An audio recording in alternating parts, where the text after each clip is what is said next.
Okay, आता आपण मराठी विषयाकडे चाललोय. मराठी विषयामध्ये करुणा गुरव मॅडम यांनी सुट्टीच्या दिवशी सुद्धा खूप कष्टानं एक व्हिडिओ तयार केलेला आहे विराम चिन्हाबद्दलचा. आणि तो विराम चिन्हाबद्दलचा जो व्हिडिओ आहे तो आपण आता बघणार आहोत. तो नाटिका आहे एक प्रकारची. आणि विराम चिन्हाबद्दलची नाटिका त्यांनी तयार केलेली आहे सुट्टीच्या दिवशी विद्यार्थ्यांना बोलवून. खूप कष्टानं तयार केलेलं आहे आणि कन्सेप्च्युअल आहे. आणि त्यानंतर मॅडम काही प्रमाणात आपल्याला त्याच्याबद्दल माहिती सांगतील. तर श्रीमती करुणा गुरव मॅडम यांनी तयार केलेली विरामचिन्हाची नाटिका आपण आता बघणार आहोत.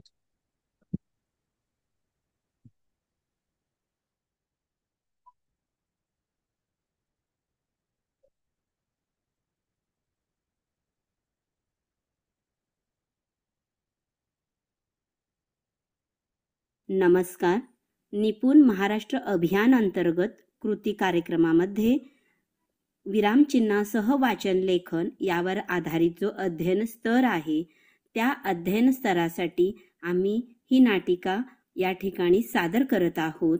जिल्हा परिषद प्राथमिक मराठी शाळा दोड्याळ, तालुका अक्कलकोट, जिल्हा सोलापूर.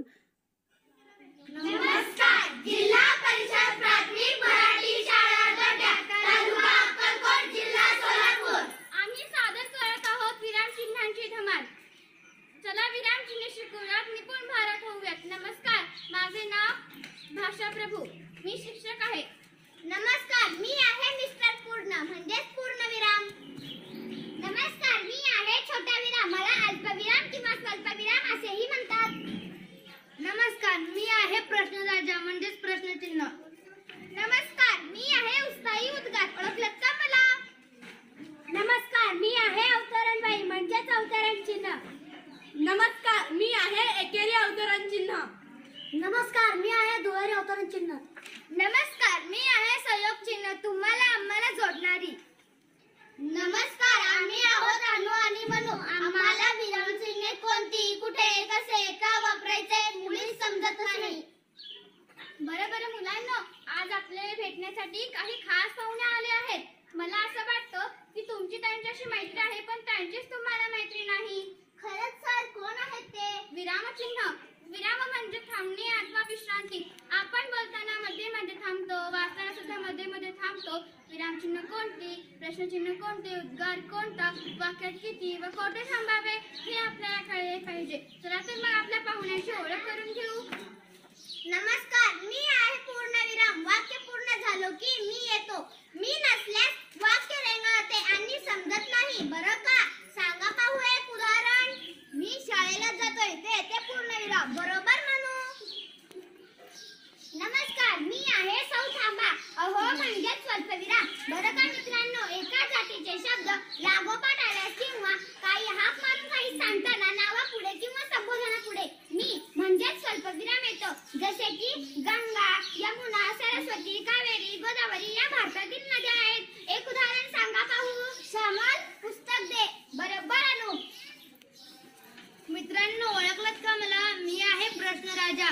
एखादा प्रश्न विचारायचा असेल तर माझ्याशिवाय कसं चालेल, म्हणून म्हणतो प्रश्न विचारा पुन्हा पुन्हा, पण नका विसरू प्रश्नचिन्ह. अहो प्रश्नराजा, तुमचं बोलणं असं आहे की मी काय बोलावं? वा वा, किती छान. असं काहीतरी बोलाल की मी हजर. मित्रांनो, मनातील भावना व्यक्त करणाऱ्या शब्दाच्या शेवटी मी म्हणजेच उद्गाराचं चिन्ह येतो. बरं का? बापरे, केवढा मोठा हत्ती. अगबाई, मी आहे अवतरणबाई. जेव्हा कोणाचं तरी थेट बोलणं लिहायचं असेल तेव्हा मी उपयोगी पडते. मित्रांनो, मी तुम्हाला 2 रूपात दिसते बरे का? एकेरी अवतरण आणि दुहेरी अवतरण. मी आहे एकेरी अवतरण चिन्ह. एखाद्या शब्दावर जोर देताना किंवा दुसऱ्याचं मत सांगताना मला वापरतात. जसे की गांधीजींनी चले जाव ही घोषणा दिली. मी आहे दुहेरी अवतरण चिन्ह. बोलणाऱ्याच्या तोंडाचे शब्द दाखवताना मनाच वापरतात. जसे की शिंदे साहेब म्हणाले, मी तुमच्या शाळेला भेट द्यायला येईन. अरे, मी आहे डायरेक्ट व तुमचा सर्वांचा सहयोग घडविणारा सहयोग चिन्ह. मित्रांनो, 2 शब्द जोडताना ओळीतील शेवटचा शब्द जर तोडावा लागत असेल तर त्याचे 2 भाग करताना मलाच वापरतात. जसे की आई वडील. सर, हे वाक्य बघा. आज मी लाईवाले शिंदे साहेब म्हणाले सादरीकरण झाले. सारे जण म्हणाले वा मस्तच. गड्ड्याचे विद्यार्थी निपुण झाले. अरे बाप रे, इथे तर खूपच मोठा गोंधळ झाला आहे. हे वाक्य सुधारण्यासाठी विरामचिन्हांनो तुम्हीच पुढे या. आज मी लाईव्ह आहे. शिंदे साहेब म्हणाले खूप छान सादरीकरण झाले. सारे जण म्हणाले अरे वा मस्तच. गड्ड्याचे विद्यार्थी निपुण झाले. विरामचिन्ह आली रे आली, भाषेला सजवायला आली. विरामचिन्ह आली रे आली, भाषेला सजवायला आली. शब्दांच्या नगरीत नाचूया सगळे. शब्दांच्या नगरीत नाचूया सगळे. सुसंवादाच्या रंगात रंगूया सगळे. सुसंवादाच्या रंगात रंगूया सगळे. मी आहे पूर्णविराम. थांबवतो वाक्य छान. माझ्याशिवाय लेखनात नसे कोणतीही शान. यादी असेल नावे असतील. यादी असेल नावे असतील. माझ्याशिवाय ती विस्कळीत होतील. माझ्याशिवाय ती विस्कळीत होतील. केळी सफरचंद संत्री द्राक्ष. केळी सफरचंद संत्री द्राक्ष. माझ्या असते नेहमी सतर्क लक्ष. माझ्या असते नेहमी सतर्क लक्ष. कोण काय कधी कुठे. कोण काय कधी कुठे. माझ्याशिवाय प्रश्न सुटतील कसे. शिक्षक विचारतात प्रश्न रोज. माझ्यामुळे तर कळते समजते त्यांची खोज. वा किती सुंदर अरे देवा. वा किती सुंदर अरे देवा. जेथे भावना तेथे मी हवा. जेथे भावना तेथे मी हवा. हसणं रडणं आश्चर्य भीती. हसणं रडणं आश्चर्य भीती. माझ्यामुळेच भावनांची नाती. माझ्यामुळेच भावनांची नाती.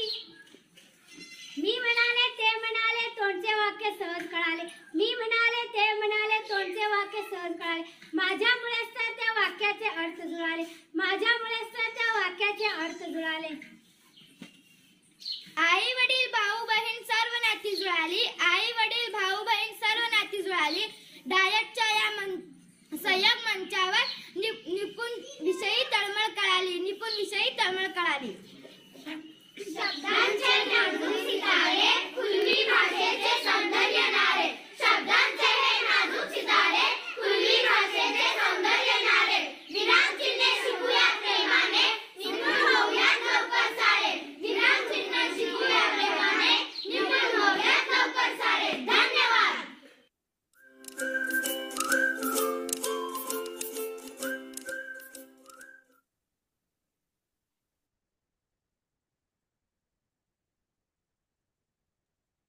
खूपच सुंदर अशी एक विरामचिन्हाची नाटिका आता मॅडमने तयार करून दाखवलेली आहे. आणि मुलांचं पाठांतर, मुलांचं सादरीकरण, चेहऱ्याचे हावभाव, उच्चार, खूप काही गोष्टी आपल्याला चांगल्या दिसून आल्या त्याच्यामध्ये. आणि एक ही नाटिका पाहिली की शाळेतील मुलांना सहजपणे विरामचिन्ह समजतील अशा प्रकारे सुंदर आपण हे बनवलेलं आहे. निश्चितच हा व्हिडिओ जिल्ह्यातल्या सर्व शाळांमध्ये आपण दाखवाल आणि विरामचिन्ह मुलांना चांगल्या प्रकारे समजावून सांगाल. तर आपल्याला याच्याबद्दल काही प्रश्न असेल तर मी सर्वांना अनम्यूट करतोय आता. ओके, बोलू शकताय आपण.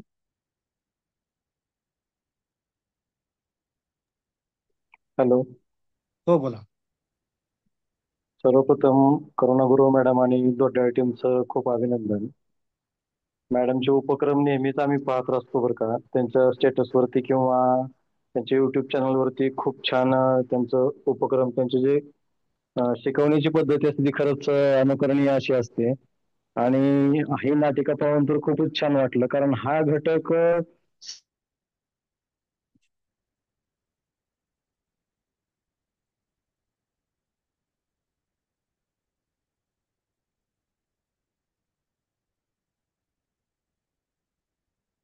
बहुतांश विद्यार्थी हे हा प्रश्न चुकतातच. दुहेरी अवतरणचिन्ह कधी द्यायचं, स्वल्पविराम कधी द्यायचा, प्रश्नचिन्ह कधी वापरायचं, कितीही वेळा समजावून दिलं, कितीही सराव घेतला तरीही विद्यार्थी चुकतातच, चुका करतातच. त्याच्यामुळं असं नाटिकेच्या रूपातून विरामचिन्हांची ओळख करून देणं हे पहिल्यांदाच पाहतोय आणि खूपच छान वाटलं पाहून. अभिनंदन मॅडम. हा उपक्रम निश्चितच माझ्या शाळेत मी राबवेन. वेगळ्या पद्धतीने विरामचिन्हांची ओळख करून देईन. थँक्यू.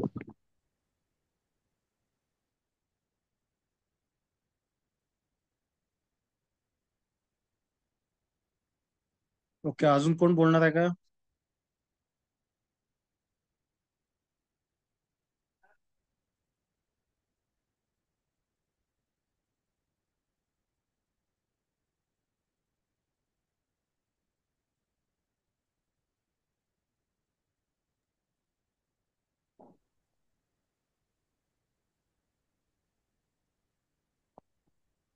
ठीक आहे, आपण आता पुढे जाऊयात मराठी भाषेबद्दलचं काही वेगळं ज्ञान घेण्याचा प्रयत्न करूयात. तर ही जी नाटिका दाखवली मॅडमने, याचा निश्चितपणे आपण आपल्या शाळेमध्ये दाखवा आणि त्यानुसार मुलांची प्रॅक्टिस करून घ्या. गुरु मॅडम, आपण थोडंसं त्याबद्दल सांगणार आहात का, काही विरामचिन्हांची माहिती वगैरे हा काय हा, मी बोलणार आहात, काय थोडक्यात सांगा. सांगेन. हो, बोला. हा, सर्वांना नमस्कार. आणि पुन्हा एकदा डायटनी संधी दिली त्याबद्दल मी मनपूर्वक आभार मानते. मी मगाही सांगितलं की जेव्हा आपण एकात्मिक शिक्षण म्हणतो तेव्हा कलेतून, खेळातून किंवा हस्तकलेतून जर आपण शिक्षण दिलं तर विद्यार्थ्यांचं जे कारक कौशल्य आहे, भाषिक कौशल्य आहे, त्यांचं एकात्मीकरण होऊन ते कायमस्वरूपी विद्यार्थ्यांच्या लक्षात राहतं. हा अनुभव मला दांडगा आहे. कारण जेव्हा मी शाळेत कथाकथन वक्तृत्व घेत असते तेव्हा इयत्ता पहिलीपासूनच्या विद्यार्थ्यांना त्या मोठ्या मुलांचं कथाकथन वक्तृत्व ऐकून तोंडपाठ होत होतं, हे मला माहिती होतं. मग मी काय विचार केला की आपल्या निपुण महाराष्ट्र अभियानांतर्गत भाषेचा जो शेवटचा स्तर जर गाठायचा असेल तर शेवटचा स्तर आहे विरामचिन्हासह विद्यार्थ्यांना वाचन आणि लेखन करता आलं पाहिजे. आणि नेमकं आपण म्हणतो आपला वर्ग वाचतो लिहितो, परंतु विरामचिन्हासह लेखन वाचन वाचन ही करतात, परंतु जेव्हा मी श्रुतलेखन घेत होते तेव्हा मला अडचणी येऊ लागल्या की विद्यार्थी श्रुतलेखनामध्ये विरामचिन्ह योग्य वापरत नव्हती. मग त्यावर कोणता उपाय शोधायचा हे मनात विचार करत असताना सहज मला अचानक मे बी गुरुवारी काहीतरी दुपारी माझ्या डोक्यात कल्पना आली की आपण काहीतरी नाटिका वगैरे घ्यायची, जेणेकरून विद्यार्थी त्या नाटिकेच्या माध्यमातून कसा असते प्रभाव पडतो त्याचा आणि विद्यार्थ्यांना ते तोंडपाठ व्हायला लागतं. मग मी स्वतः ही नाटिका लिहिलेली आहे. यातल्या ज्या चारोळ्या आहेत त्या यमक जुळवत मी तयार केलेली आहे. आणि यामध्ये आणखी नाटिका वाढवायचा म्हणजे माझा प्रयत्न होता, परंतु मला कालावधी कमी होता कारण शुक्रवार सुट्टी होती गुड फ्रायडेची आणि एका दिवसात मला तयारी करायची होती. गुरुवारी मी विद्यार्थ्यांना लिहून दिलं. शुक्रवारपर्यंत विद्यार्थी घरी सराव करून आले. तिथं दोनदा फक्त आम्ही ट्राय केला आणि तिसऱ्यांदा ती नाटिका सादर झाली. आता सांगायचं म्हणजे विरामचिन्हाविषयी तर विरामचिन्ह श्रुतलेखनामध्ये किंवा वाचनात विद्यार्थ्यांनी चुकू नयेत म्हणून काही टेक्निक्स माझ्या लक्षात आलेले आहेत ते पहा. पूर्णविराम तर इयत्ता पहिलीपासून आहे. वाक्य पूर्ण केल्यानंतर पूर्णविराम पहिलीला विद्यार्थी द्यायला सुरुवात करतो. प्रत्येक इयत्तेनुसार जर आपण ते विरामचिन्ह घटवून घेतली किंवा विद्यार्थ्यांना जाणीवपूर्वक वापरायला लावली श्रुतलेखनामध्ये, वाचनामध्ये, तर नक्कीच ते विरामचिन्ह विद्यार्थी विसरणार नाहीत. त्यानंतर आहे अर्धविराम. अर्धविराम वापरत असताना दोन छोटी वाक्य की नाही उभयानवी अव्ययाने जोडलेली असतात. मग विद्यार्थ्यांना आता स्कॉलरशिप असो किंवा स्पर्धा परीक्षामध्ये विरामचिन्हावर आधारित प्रश्न असतो तेव्हा दोन छोटी वाक्य उभयानवी अव्ययाने जेव्हा जोडलेली असतात तेव्हा तिथं अर्धविराम वापरायचा किंवा अर्धविराम आलेला असतो हे विद्यार्थ्यांना घटवून घ्यायचं. जसे की आणि, किंवा, अशा, पण, परंतु अशा उभयानवी शब्दांनी ते दोन वाक्य जोडलेली असतात तेव्हा अर्धविराम येतो. आणि स्वल्पविराम जर लक्षात ठेवायचं असेल तर विद्यार्थ्यांना दोन टेक्निक सांगायच्या. पहिली टेक्निक यादी असते. विद्यार्थ्यांची नावे असोत, नद्यांची नावे असोत, सामानांची नावे असोत, त्या नावांमध्ये स्वल्पविराम आलेला असतो. म्हणजे उदाहरण आपण इथं सांगितलंय गंगा, यमुना, सरस्वती, कावेरी, गोदावरी या भारतातील नद्या आहेत. तर एकाच जातीचे शब्द लागोपाठ जेव्हा येतात तिथं स्वल्पविराम आलेला असतो. मग आपण यासाठी विद्यार्थ्यांना दररोज मुलांची नावे लिहा, मुलींची नावे लिहा, भाज्यांची नावे लिहा, फळांची नावे लिहा, असं जर वाक्य लिहायला लावली आणि जाणीवपूर्वक त्या शब्दांमध्ये स्वल्पविराम द्यायचा सराव घेतला तर विद्यार्थी स्वल्पविराम कधीच विसरणार नाहीत. आणि दुसरी टेक्निक आहे, जेव्हा हाक मारून आपण काही सांगत असतो त्या नावापुढे किंवा संबोधनापुढे स्वल्पविराम येतो. मग विद्यार्थ्यांना आपण ती वाक्य म्हणून दाखवायची. श्यामल, हे पुस्तक घे. जेव्हा तुम्ही असं म्हणता तेव्हा श्यामल अशी मी हाक मारलेली आहे आणि हाक मारल्यानंतर त्या नावापुढे स्वल्पविराम येतो. हे विद्यार्थ्यांना जर तुम्ही जाणून दिलात तर विद्यार्थी आपला अभिनय करायला लागतील आणि तेही विद्यार्थ्यांना एकमेकींना असे हाक मारून जेव्हा वाक्य लिहितील तसं आव्हान तुम्ही आता आपण पाहिलेलं आहे की अध्ययन व्यवस्थापनाचा जो प्रकार आपण पाहिलेला आहे, आव्हान द्यायचं, अशी आव्हानं द्या तुम्ही. स्वल्पविराम असलेली याद्यांची वाक्य लिहा किंवा हाक मारून संबोधनापुढे स्वल्पविराम येणारी वाक्य लिहा तर विद्यार्थ्यांचा जास्तीत जास्त सराव होईल. प्रश्नचिन्ह प्रश्नचिन्ह शक्यतो विद्यार्थी चुकत नाहीत. कारण कोण, कधी, कुठे, कसा, काय आणि का असे 6 क येतात. हे विद्यार्थ्यांना जर लक्षात आणून दिलं तर विद्यार्थी नक्कीच ते लक्षात ठेवतील आणि प्रश्नचिन्हांची वाक्य लिहितील. ह्यासाठी सुद्धा दररोज एक विरामचिन्ह घ्या आणि त्यावर आधारित सराव घ्या आणि विद्यार्थ्यांना आव्हान द्या की आज येताना जास्तीत जास्त प्रश्नचिन्हांची वाक्य कोण लिहून आणणार, त्याच्यासोबत मी सेल्फी काढणार आहे. तर विद्यार्थी नक्कीच भरपूर वाक्य लिहितील, कारण आता हाफ डे आहे, अर्धवेळ शाळा आहे, विद्यार्थ्यांना दुपारी भरपूर वेळ मिळतो, त्यामुळे विद्यार्थी नक्कीच लिहितील. आणि उद्गार चिन्ह वापरत असताना विद्यार्थ्यांना लक्षात ठेवायचे की भावना व्यक्त झाल्या पाहिजेत. आनंद, भीती, आश्चर्य या जेव्हा भावना व्यक्त होतात तेव्हा तिथं उद्गार चिन्ह येतं. हे सराव आत्मक विद्यार्थ्यांना आपण लक्षात आणून देऊ शकतो. आणि अवतरण चिन्ह वापरताना एकेरी अवतरण चिन्ह आणि दुहेरी अवतरण चिन्ह अशा दोन प्रकारचे अवतरण चिन्ह आपण वापरतो. एकेरी अवतरण चिन्ह वापरत असताना एखाद्या वाक्यामध्ये एखाद्या शब्दावर जेव्हा जोर दिलेला असतो तेव्हा त्या शब्दाच्या बाजूला आपण एकेरी अवतरण चिन्ह वापरतो. आणि कुणाच्या तरी तोंडचे शब्द जेव्हा आपण लिहितो तेव्हा मात्र आपण दुहेरी चिन्ह वापरतो. हे विद्यार्थ्यांना जाणीवपूर्वक लक्षात आणून द्या आणि आत्ताच सांगितल्याप्रमाणे त्याचा देखील तुम्ही आव्हान देऊन सराव घेऊ शकता. संयोग चिन्ह दोन जोडताना किंवा एखादा शेवटचा शब्द जेव्हा तोडावा लागत असेल आणि पुढे त्याला जर जोडायचं असेल तर तिथंही संयोग चिन्ह वापरतात. ते विद्यार्थ्यांना लक्षात आणून द्या. त्याचप्रमाणे मलाही बघा स्कॉलरशिपचं अभ्यास घेत असताना लक्षात आलं काकपद हे विरामचिन्ह मला म्हणजे नजर चुकीने न कळत माझ्याकडून विसरून घेतलं. काकपद हे जे विरामचिन्ह आहे आपण वापरतो पण त्या विरामचिन्हाला काकपद म्हणतात हे मला जाणीवपूर्वक लक्षात आलं यावर्षी. तर पहा लेखन करताना चुकून एखादा शब्द गाळला गेला तर लगेच आपण असं त्रिकोणी वर करतो आणि तो राहिलेला शब्द वर लिहितो. त्या विरामचिन्हाला सुद्धा काकपद हे नाव आहे. तर अशा पद्धतीने विद्यार्थ्यांच्या जाणीवपूर्वक लक्षात आणून द्या. आणि काकपद हे विरामचिन्ह माझ्या विद्यार्थ्यांकडूनच मला लक्षात आलं. जेव्हा त्यांनी एखाद्या वाक्यातील शब्द विसरला आणि मी वर लिहिलं तेव्हा त्या विद्यार्थ्यांनी मला जाणीवपूर्वक सांगितलं की मॅडम तुम्ही जे बाण करून चिन्ह करून शब्द लिहिलाय की नाही त्याला एक नाव आहे, ते नाव मला सांगा. तेव्हा मी सर्च करून पाहिलं तर त्या चिन्हाला नाव होतं काकपद. तर असं विद्यार्थ्यांकडून सुद्धा आपण काही गोष्टी शिकत असतो. अशा पद्धतीने जर वारंवार सराव आणि चॅलेंज देऊन तुम्ही हा उपक्रम घेतलात नक्कीच भाषा श्रुतलेखन आणि आपलं जे भाषा वाचन आहे यामध्ये आपले विद्यार्थी निपुण महाराष्ट्र अभियान अंतर्गत शेवटचा उच्च स्तर आपण म्हणूयात तो नक्कीच गाठतील अशी माझी अपेक्षा आहे. तर मला इथं बोलण्याची संधी दिली त्याबद्दल मी सर्वांचे आभार मानते. आणि तुम्ही जे दोन कौतुकरूपी शब्द टाकून मला पुन्हा प्रेरणा दिला त्याबद्दल सुद्धा सर्वांचे मी आभार मानते आणि इथं मी विराम घेते. धन्यवाद.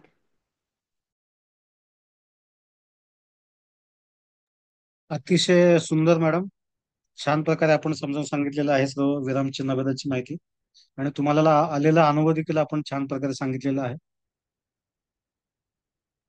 आणखीन कुणाला काय बोलायचं आहे का याच्याबद्दल, नाहीतर आपण पुढे जाऊयात. विरामचिन्हाबद्दलचं आणखीन कुणाला काय ऍडिशनल सांगायचं सांगू शकता.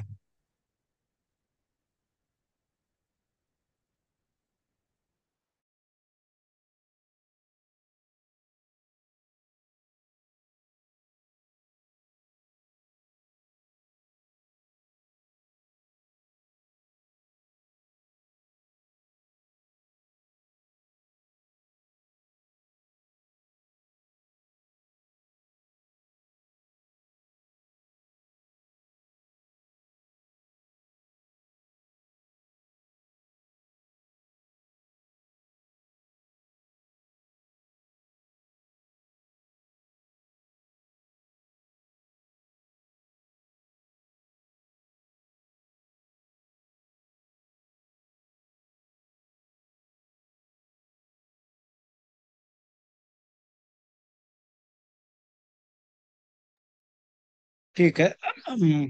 मराठी वाचनासाठी रेडिओवर किंवा आकाशवाणीवर जशा प्रकारे निवेदन देतात तर तशा प्रकारचे एक मराठी वाचनाचा नमुना मला तुम्हाला दाखवायचा आहे. तर मी थोडस तुम्हाला दाखवण्याचा प्रयत्न करतो आता. म्हणजे आपले उच्चार कसा असावे, आपण विरामचिन्हाला पॉज कसं घ्यावं हे आपण त्या व्हिडिओतून समजून घेऊ शकतो.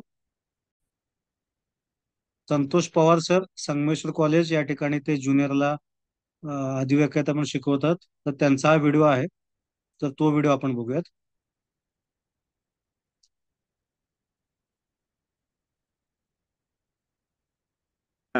मार्केटिंगच्या भरात घेतली गेली नाही. यातून संवाद, सुसंवाद, प्रेम, माया, वात्सल्य काय मिळणार? भावनेवर का जगता येणार? असे प्रश्न विचारणारा एक वर्ग जगात निर्माण झाला. या वर्गाच्या हातात प्रसार माध्यम होती, उद्योगधंदे होते. सूत्रधाराने बाहुले आहे. संवाद हा माणूसपणाचा धर्म आहे. संवादाबरोबरच आज आवश्यक आहे तो मने एकमेकांना सुसंवादाने जोडण्याचा ध्यास. मोबाईल, इंटरनेटच्या जमान्यातील आजच्या पिढीचा प्रत्यक्ष हा पाठ व काळ माग पडून आता करणारा हा पाठ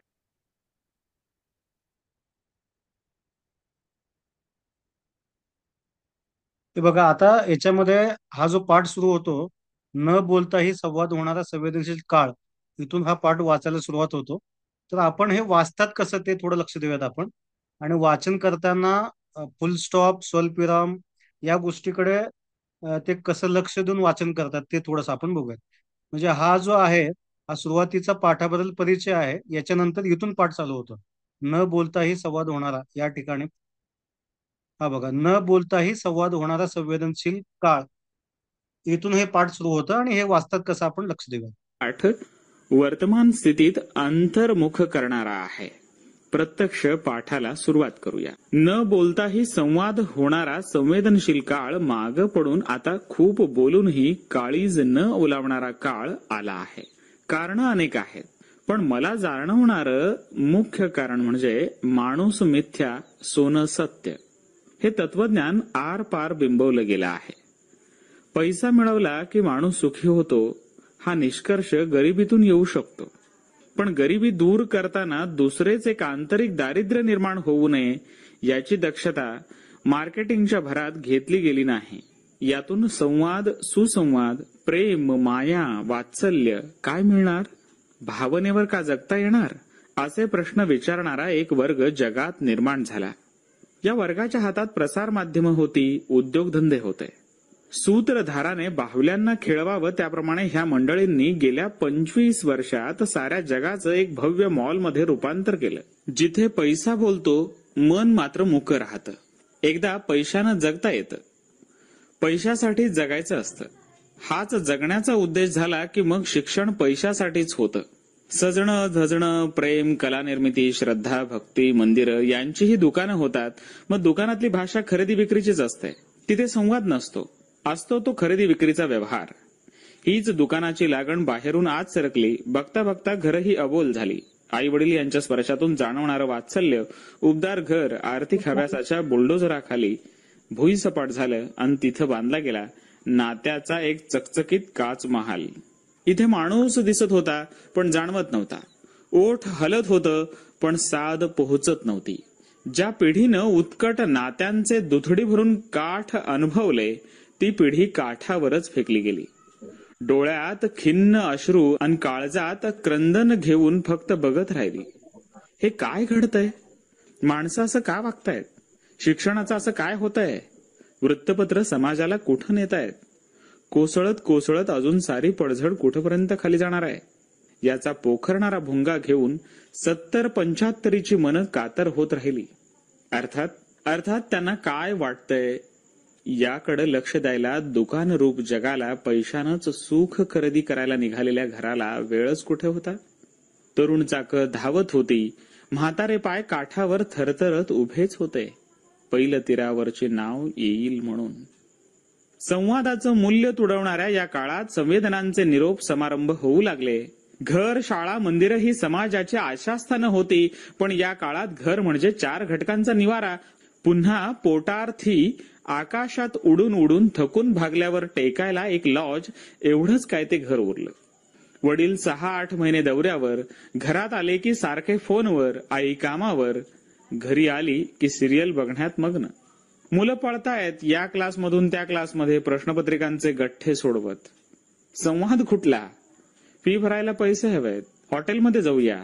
पुष्कळ दिवसात चायनीज खाल्लेलं नाहीये. गधड्या इतके पैसे ओतले तरीही 89% न्यूयॉर्कची सीडी आणायची आहे. हे किंवा या चेहऱ्याची वाक्य याला संवाद म्हणता येत नाही. आत्म्याची साध असते तो संवाद. ती नसेल तर तो गोंगाटच. कृत्रिम पाऊस पाडण्याचा आटापिटा करावा. तशा प्रकारे काहीशी आगतिक झालेली माणसं कुठे ईमेल, कुठे चॅटिंग, कुठे SMS, कुठे फोनवरून बिनचेहऱ्यानं बडबडत राहतात. बोटांनी बटनांचा खेळ म्हणजे संवाद नव्हे. त्याची सोबत होत नाही, साथ लाभत नाही. एक भरून उरलेलं एकाकीपण, रात्रीचा घट्ट दगड पहाटेपर्यंत न्यायचा. बस सकाळ झाली की पाय पाठीला लावून पोटासाठी पळ पळ पळायचं. कुठं पळतोय भान नाही. सतत चिंता, उद्या उद्या उद्याची. आज गेला खड्ड्यात, उद्या येत नाही, खड्डा खोल होत जातो. ही आजची भीषण स्थिती आहे. संगणकाच्या बोटांनी आयटीची कळ आयटीत फिरवत भारताच्या अमेरिका करणारे आपणच, आणि पुन्हा अमेरिकेवर टीका करणारे आपणच. लौकिक प्रगती करणाऱ्या विज्ञानाकडे कोड कौतुक करताना अलौकिक चिरंतन आनंद देणाऱ्या या मातीच्या वारशाचं तेज लेपून कुठलं सुख मिळणार? मिळणार नाहीच. हेच त्रिवार सत्य आहे. मग खरं सुख ते कोणतं ते कळण्यापासून आपण इतके दूर जाऊ की विनाश हाच विकास हा नव्या जगाचा मंत्र होईल. आता निव्वळ यंत्रसंवाद करून चालणार नाही. गरज आहे ती चिंतनाची. कुठं भरकटत निघाला आहोत हे कळण्यासाठी धावताना अंमळ थांबण्याची गरज आहे. जाणण्याची गरज आहे. आपल्याला संवाद शून्य एकाकीपण नको आहे हे खरं आहे, पण आपणही कुणाला तरी संवाद न करता एकाकी पडलाय. यामुळे अस्वस्थ होण्याची गरज आहे. संवाद नको होतो तोही स्वार्थासाठी, आणि आता तो हवा आहे तोही स्वार्थासाठीच. ही लबाडी कायम ठेवली तर पुन्हा आणखी एक संवाद हवाय. या स्वार्थाचा मॉल उभा राहील इतकंच. संवादाची इतकी गरज माणसाला का आहे याचा शोध ह्या निमित्तानं घ्यायला हवा. मन हे प्रत्येक प्राण्याला आहेच, पण मनात सुखदुःखाची कंपन निर्माण होऊन त्यातून नवनिर्मिती करण्याचं अनोखं दान फक्त मनुष्य प्राण्यालाच आहे. म्हणूनच मेंदूतून प्रकटणाऱ्या अनेक नैसर्गिक प्रेरणांपैकी एक नवनिर्मितीची प्रेरणा जी विचार करायला लावते, भूतकाळाशी धागा जोडते, भविष्याचं स्वप्न रंगवते, निजलेली ऊर्जा जागवून वर्तमानात सुसह्य होण्यासाठी नवनव्या प्रयोगात गुंतते. माणसाचं पोषण होण्यासाठी हवाय संवाद. संवाद हा माणूसपणाचा पायाभूत धर्म आहे. आज ह्या धर्मावर धर्मसंकट आल्यानं माणसं माणसासारखी वागत नाहीत असं दिसतं. त्यांना अधिक अधिक हव्यासाचा, कुठे थांबायचं हे न कळण्याचा एकाकी पथच जीवनपथ वाटत आहे. नव्या जगाची जीवनशैली माणूसपणाशी जवळीक साधत नाही. ती त्याच्या नैसर्गिक विकासाच्या आड पदोपदी येत असल्यानं पुढचे प्रश्न मनाच्या संबंधीच अधिक असणार आहेत, आणि ते धनाने सोडवता येणार नाहीत. पुढे तर ते सोडवणारे तर वेगळे उरतील का, ही सुद्धा शंका येते. इतकी मनोरुग्णता वाढण्याच्या आतच समंजस पालकांनी झडझडून जाग व्हायला हवाय. लेखक, कलावंत, नेतृत्व, माध्यम यांनी व्यक्तिगत अहंकार आणि केवळ आर्थिक मिळकतीची व्यावसायिकता सुवर्ण मध्यावर आणून मनजागरण करण्याची गरज आहे. हे करण्यासाठी कुणीतरी निमंत्रण देईल याची वाट पाहण्या इतकाही वेळ आता नाहीये. कविश्रेष्ठ केशवसुतांच्या शब्दातील उठा उठा बांधा कमरा, मारा किंवा लढत मरा, सत्वाचा उदयोस्तु करा, हे वरील आवाहन प्रत्येकानं जाणलं पाहिजे. इमारती बांधणं, जागा, म्युझियम बांधणं पुरं झालं. चला माणूस बांधूया, अंतरीच्या उमाळ्यानं, संवादातील जिव्हाळ्यानं. प्रश्नपर्व या सदरातील प्रवीण दवणे यांचा ललितबंध आत्ताच आपण ऐकला. इयत्ता 11वी मराठी युवक भारती या पाठ्यपुस्तकातील हा 7वा पाठ, माणूस बांधूया. लेखन प्रवीण दवणे यांचं.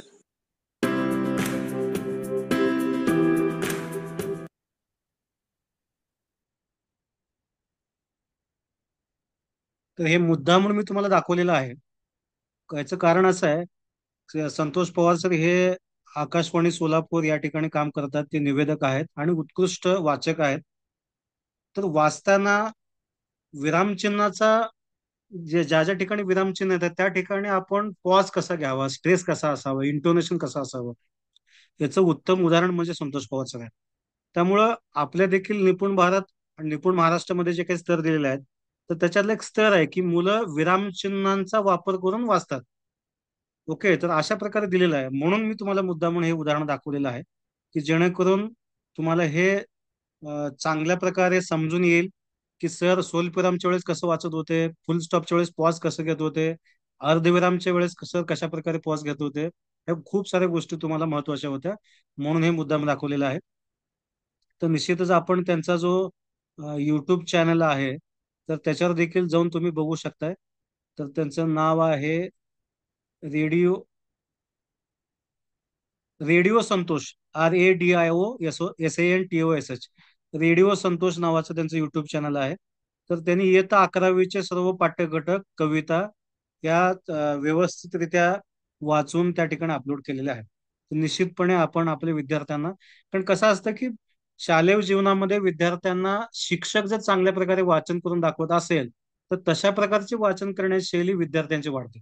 आता आम्ही आमच्या शाळेभेटीमध्ये काय बघतोय, ते विद्यार्थी वाचन करतात, पण विद्यार्थी हे विरामचिन्हाचा वापर करून वाचन करत नाहीत. म्हणजे तिथं फुल स्टॉप असेल, स्वल्पविराम असेल, तरी सुद्धा मुलं 100च्या स्पीडनं वाचन करतात. म्हणजे मुलांचा वाचनाचा स्पीड एवढा असतो की त्या विद्यार्थ्याला असं वाटत असतं की समोरचा जो अधिकारी आलेला आहे, तो अधिकारी फक्त आम्ही वाचतो किती स्पीडनं ते बघण्यासाठी आलेला आहे. तर ते तसं नाही. तर अधिकाऱ्याला काय अपेक्षित आहे की तो विद्यार्थी व्यवस्थित विरामचिन्हाचा वापर करून वाचतो का, तर हे सुद्धा बघणं आवश्यक आहे. आणखीन एक महत्वाचं असं आहे की विद्यार्थी वाचतो 100च्या स्पीडनं, पण वाचन झाल्यानंतर काय वाचलं हे त्याला विचारलं की त्याला सांगता येत नाही. असे दोन याच्यातले भाषेमधले दुवे आहेत की ज्याच्यावर आपण काम करणं आवश्यक आहे. काही शाळांमध्ये मुलं वाचतात खूप चांगल्या प्रकारे, पण काय वाचलं हे समजत नाही. मग त्यांना काय गरजेचं आहे, तर त्यांना गरजेचं आहे की बाबा एक वाक्य वाचण्यासाठी तू अर्ध्या मिनिटाचा वेळ घे, पण ते वाक्य समजल्याशिवाय पुढच्या वाक्याकडे जाऊ नको. कारण आपण वाचतोय कशासाठी, तर अर्थ समजून घेण्यासाठी वाचतोय. त्यामुळे जोपर्यंत अर्थ समजत नाही तोपर्यंत पुढच्या ओळीकडे जायचं नाही, असं कुठेतरी आपण सांगायला पाहिजे. आता हे विषय आठवला म्हणून मी तुम्हाला सांगतो. युपीएससी करणारे काही विद्यार्थी असतात, तर युपीएससी करणाऱ्या विद्यार्थ्याला समजा विचारलं की त्यांच्याकडे एक 200 पानाचं पुस्तक असेल, आणि त्याला कोणी विचारलं की 200 पानाचं पुस्तक वाचायला तुम्हाला किती दिवस लागतात, तर तो विद्यार्थी म्हणेल की मला जवळपास 1 महिना वेळ लागेल ते 200 पानाचं पुस्तक वाचायला. आपल्याला सहजपणे वाटून जाते की 200 पानाचं पुस्तक आणि 1 महिना कसं काय लागेल बरं. 200 पानाचं पुस्तक एखादा व्यक्ती एका दिवसात 100 पानं, दुसऱ्या दिवशी 100 पानं, 200 पानं वाचून टाकू, काहीच अडचण नाही. पण तो असं का बरं म्हणतो, कारण तो असं म्हणतो त्याचं कारण असं आहे, कारण फक्त पुस्तक वाचायचं नाही, तर ते पुस्तक वाचून लक्षात ठेवायचं आणि समजून घ्यायचं आहे. कारण युपीएससी मध्ये जे प्रश्न असतात तर ते समजून घ्यायचे आहेत आपल्याला, तो कंटेंट समजून घेऊन त्याच्यात उत्तर लिहायचे आहेत, आणि म्हणून वेळ लागतो. त्यामुळे आपण आपल्या मुलांना शालेय जीवनामध्ये सांगायला पाहिजे की आपण वाचतो म्हणजे फक्त वाचून मोकळं होणं नव्हे, तर त्या वाचनासोबत त्याचा अर्थ समजणं, आणि तो अर्थ समजून घेणं, आणि स्वतःला तो अर्थ समजावून सांगता येणं, हेच जमलं की आपल्याला वाचन करता आल्यासारखं आहे. या गोष्टी आपण थोड्याशा ऍडिशन याच्यामध्ये सांगू शकतो. हे थोडंसं वेगळं मला तुम्हाला सांगायचं होतं. दोन गोष्टी सांगितल्या मी. एक, विरामचिन्हाचा योग्य वापर करून मुलांना वाचता यायला पाहिजे, कारण हे ऑलरेडी दिलेलं आहे आपल्या निपुण महाराष्ट्राच्या अध्ययन स्तरामध्ये, की मुलगा नॉनस्टॉप वाचत असेल, स्वल्पविराम, फुल स्टॉप, प्रश्नचिन्ह याचा हे न बघता सलग वाचत असेल, तर त्याला विरामचिन्हयुक्त वाचन करता येत नाही, असा त्याचा अर्थ आहे. दुसरा महत्वाचा मुद्दा की मुलांना जे वाचलेलं आहे, तर त्या वाचलेल्या घटकावर समजा एखादा प्रश्न विचारला गेला, तर त्याचं उत्तर त्याला देता यायला पाहिजे, ही दुसरी महत्वाची गोष्ट. यानुसार आपण कामकाज करू शकतो. आता मी जातोय SCRTच्या वेबसाईटवर आपल्याला खूप सारं मटेरियल अवेलेबल आहे, आणि त्याबद्दलचं भाषेचं मटेरियल आपण आज बघूयात, आणि गणिताबद्दलचे जे साहित्य आहे ते आपण पुढच्या लेक्चरमध्ये बघूया. आपण काय करायचं बा, आपल्याला गुगलमध्ये आपण गेलेलो आहोत. गुगलमध्ये आपल्याला सर्च करायचं आहे SCERT महाराष्ट्र. सिंपल असं तुम्ही सर्च करा. काय सर्च करायचं आपल्याला, 1 मिनिट मी स्क्रीन दाखवतो तुम्हाला म्हणजे तुम्हाला समजेल.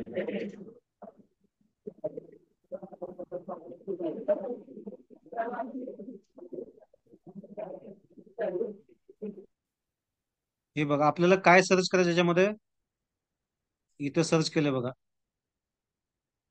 SCERT महाराष्ट्र, अशा प्रकारे तुम्ही सर्च करा. ओके, हे सर्च केलात तर SCERT महाराष्ट्र म्हणले की तुम्हाला ही पहिलीच वेबसाईट दिसेल. https://www.MAA.ac.in. MAA म्हणजे महाराष्ट्र अकॅडमिक अथॉरिटी पहिलं नाव होतं, ते आपण आता चेंज केलेलं आहे. अशा प्रकारची वेबसाईट दिसेल, तर याला तुम्ही क्लिक करा.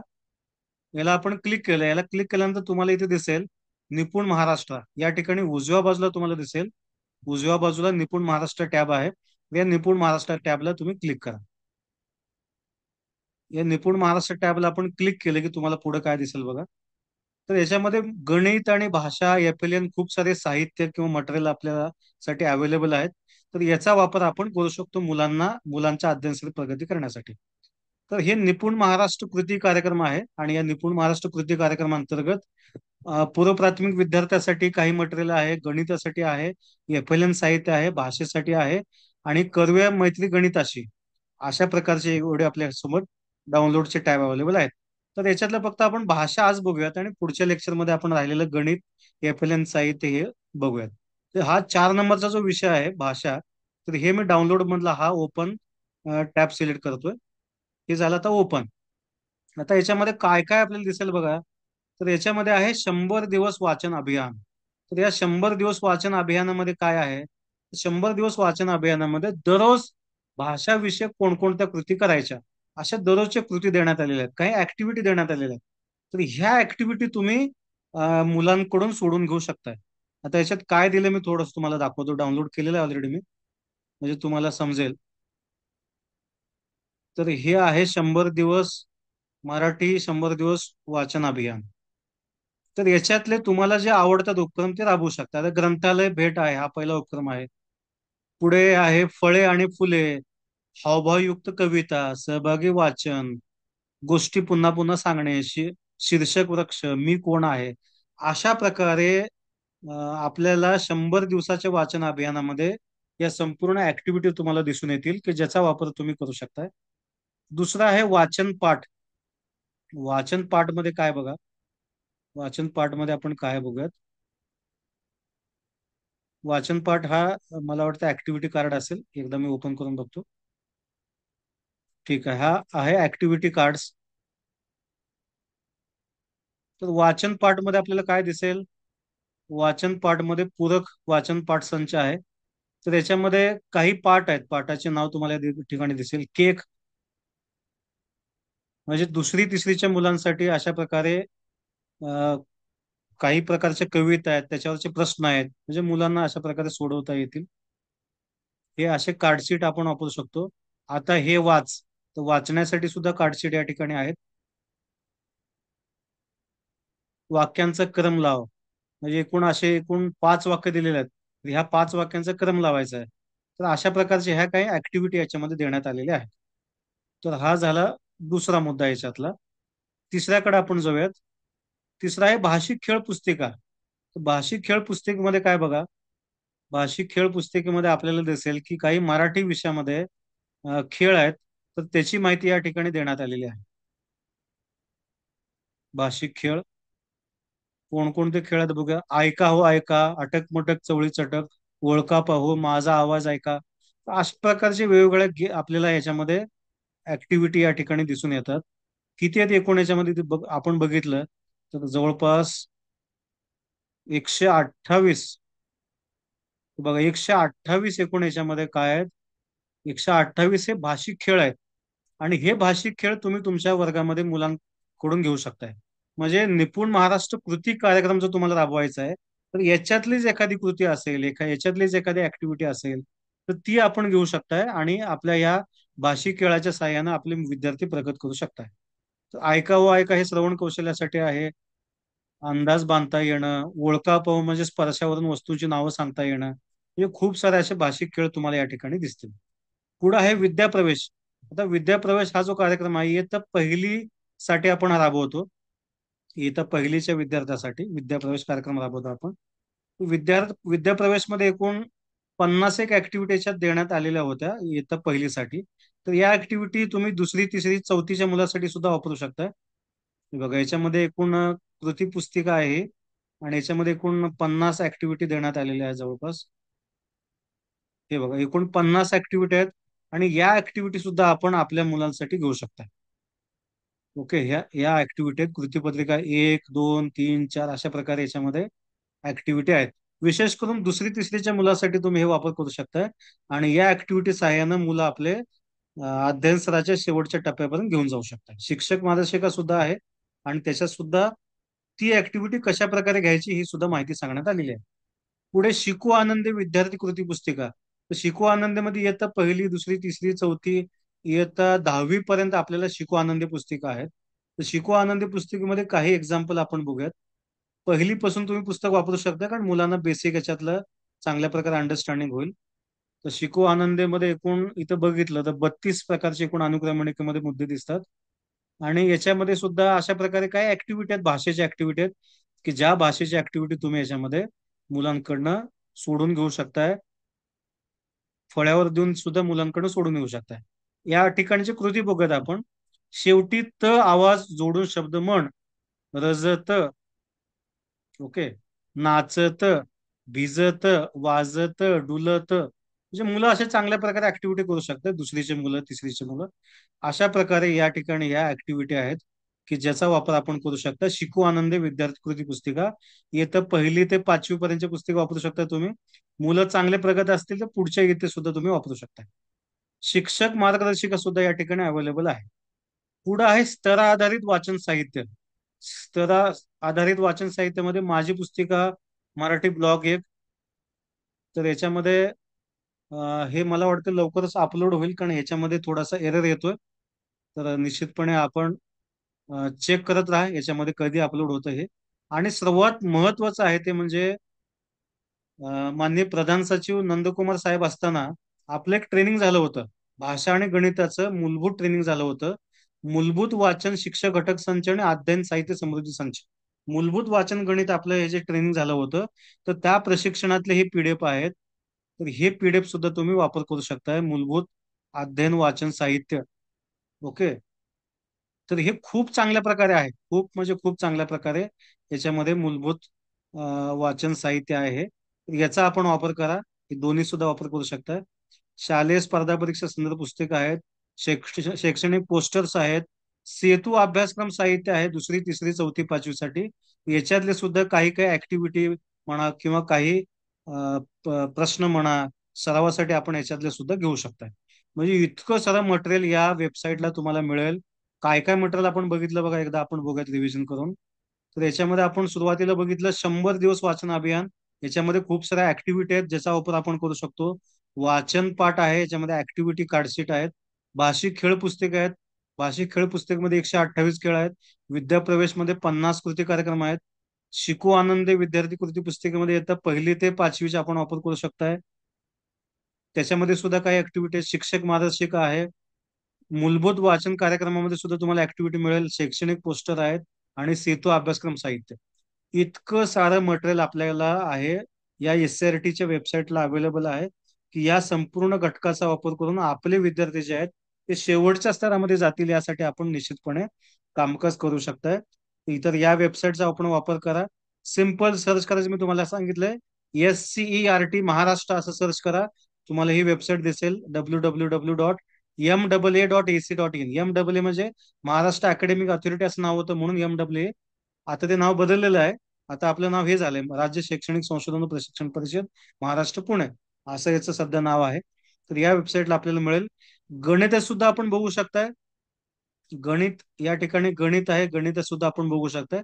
पण गणितामध्ये आपण डिटेलमध्ये पुढच्या आठवड्याच्या लेक्चरमध्ये संपूर्ण डिटेलमध्ये बघूयात. तर निश्चितपणे ह्या सर्व गोष्टी तुम्हाला वापरण्यासाठी उपयुक्त आहेत, या वेबसाईटला आहेत आणि एसआरटीनं परिश्रमपूर्वक तयार केलेले हे सर्व नोट्स आहेत किंवा माहिती आहे की ज्याचा आपण वापर करू शकताय. आणि मुलं शिकतात कसे, तर मुलं ऍक्टिव्हिटी बेस्ड शिकतात.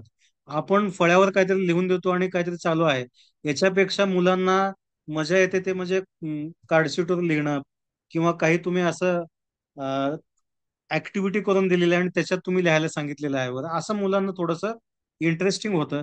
त्यामुळे निश्चितपणे या पुस्तकाचा वापर करून आपण शिकू शकता. तर आपले काही प्रश्न याच्याबद्दल असतील तर आपण बोलू शकताय, नाहीतर आपण आता पुढे समारोपाकडे जाऊयात. आपले काही प्रश्न आहेत का याच्याबद्दल, तर त्या वेबसाईटचा निश्चितपणे चांगल्या प्रकारे वापर करा.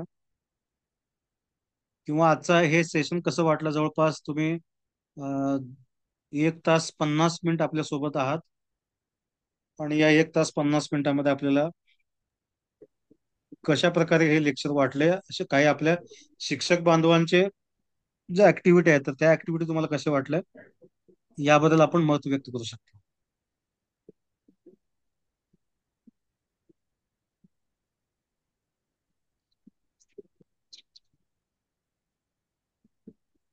नमस्कार. हॅलो. ठीक आहे, कुणाला काय बोलायचं नसेल तर आपण पुढच्या शनिवारी भेटूयात.